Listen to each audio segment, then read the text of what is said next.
Back to our YouTube channel. ಇವತ್ತಿನ special ಏನಂದರೆ Mandya style ನಾಟಿ ಕೋಳಿ ಸಾಂಬಾರ್. ಒಂದು ಪಾತ್ರೆಯಲ್ಲಿ 2 ಟೇಬಲ್ ಸ್ಪೂನ್ ಆಯಿಲ್ ಹಾಕೋಣ. ಅದು ಸ್ವಲ್ಪ ಬಿಸಿ ಆಗ್ತಿರುತ್ತೆ. ಅಷ್ಟರಲ್ಲಿ ಸ್ಪೈಸಸ್ ರೆಡಿ ಮಾಡ್ಕೊಳ್ಳೋಣ. 10 ಕಾಳು ಮೆಣಸು, ಚಕ್ಕೆ 4 ಪೀಸು, ಮತ್ತು 4 ಲವಂಗ, 1 ಏಲಕ್ಕಿ, 2 ಸ್ಪೂನ್ ಗಸಗಸೆ ಹಾಕೊಳ್ಳೋಣ. 2 ಸ್ಪೂನ್ ಗಸಗಸೆ.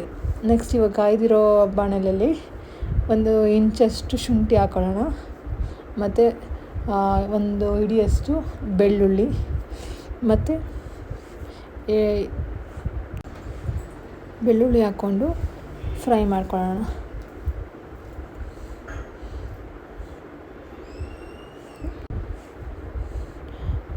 ಇವಾಗ ಮತ್ತೆ ಎಲ್ಲ ಸ್ಪೈಸಸ್ನು ಫ್ರೈಗೆ ಹಾಕ್ಕೊಳ್ಳೋಣ.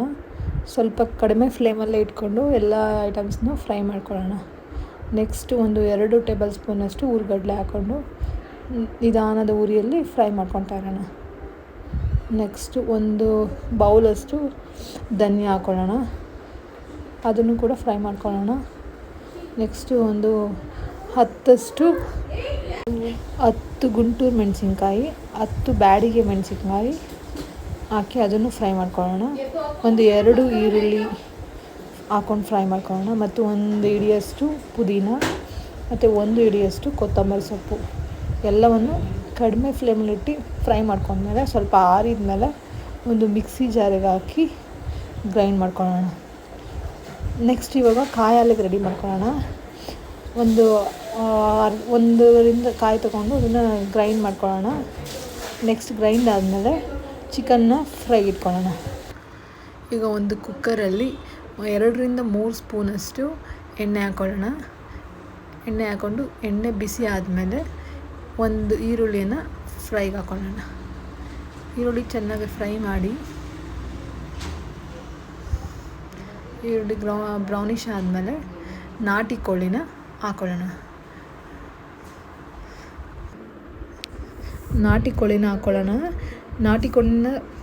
ಫ್ರೈ ಮಾಡ್ಕೊಳ್ಳೋಣ. ತುಂಬ ಚೆನ್ನಾಗಿ ಆಯಿಲ್ ಬಿಡಬೇಕು. ಅಲ್ಲಿವರೆಗೂ ಫ್ರೈ ಮಾಡಿದ್ಮೇಲೆ ಸ್ವಲ್ಪ ಉಪ್ಪು, ಅರಿಶಿನ, ಪೆಪ್ಪರ್ ಎಲ್ಲನೂ ಹಾಕ್ಕೊಂಡು ಮಿಕ್ಸ್ ಮಾಡ್ಕೊಳ್ಳೋಣ. ಇವಾಗ ನಾಟಿ ಕೋಳಿ ತುಂಬ ಚೆನ್ನಾಗಿ ಬೆಂದಿದೆ. ಅದು ಎಣ್ಣೆ ಕೂಡ ಬಿಟ್ಟಿದೆ, ನೋಡಿ ಕಾಣಿಸ್ತಿದೆ. ಸೊ ಇವಾಗ ನಾವು ಮಸಾಲನ್ನ ಹಾಕ್ಕೊಳ್ಳೋಣ. ಮಸಾಲೆ ಹಾಕ್ಕೊಂಡು ಎಷ್ಟು ನೀರು ಬೇಕು ಅದ್ರ ಅನುಗುಣವಾಗಿ ಸ್ವಲ್ಪ ನೀರನ್ನ 1 ಸ್ಪೂನ್ ಉಪ್ಪು ಹಾಕ್ಕೊತಾ ಇದ್ದೀನಿ. ನೀವು ನೋಡ್ಕೊಂಡು ಎಷ್ಟು ಬೇಕಾಗುತ್ತೆ ಅಷ್ಟು ಉಪ್ಪು ಹಾಕ್ಕೊಳ್ಳಿ. ಈಗ ಕುಕ್ಕರ್ನ ಕ್ಲೋಸ್ ಮಾಡಿ 3-4 ವಿಷಲ್ನ ಕೂಗಿಸ್ಕೊಳ್ಳೋಣ. ಈಗ 4 ವಿಷಲ್ ಬಂದಿದೆ. ಸೊ ನೋಡೋಣ ಹೆಂಗೆ ಬಂದಿದೆ ನಾಟಿ ಕೋಳಿ ಸಾರು.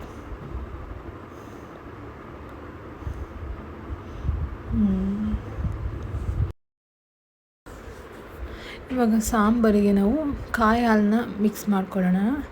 ನಿಮ್ಮ ಕನ್ಸಿಸ್ಟೆನ್ಸಿಗೆ ಅನುಗುಣವಾಗಿ ಗಟ್ಟಿ ಬೇಕಂದರೆ ಕಡಿಮೆ ಹಾಕ್ಕೊಳ್ಳಿ. ಸ್ವಲ್ಪ ತೆಳ್ಳಗಿರ್ಬೇಕು ಸಾಂಬಾರಾದರೆ ಸ್ವಲ್ಪ ಜಾಸ್ತಿ ಹಾಕ್ಕೊಳ್ಳಿ. ಸೊ ಅದನ್ನು ಹಾಕಿ 5-6 ನಿಮಿಷ ಕುದಿಗೆ ಬಿಟ್ಟರೆ ಸಾಕು. ಏನು ಮತ್ತೆ ವಿಷಲ್ ಬರ್ಸೋ ಅವಶ್ಯಕತೆ ಇಲ್ಲ. ಎಲ್ಲನೂ ಮಿಕ್ಸ್ ಮಾಡ್ಕೊಳ್ಳೋಣ ನೀಟಾಗಿ.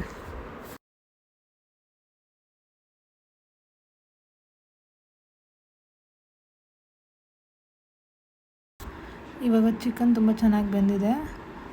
ಸ್ವಲ್ಪ ಕೊತ್ತಂಬರಿ ಸೊಪ್ಪು ಹಾಕ್ಕೊಳ್ಳೋಣ ಸಾಂಬಾರಿಗೆ. ಕುದ್ಮೇಲೆ ಇವಾಗ ಫುಲ್ ರೆಡಿ ಇದೆ ಸಾಂಬಾರು.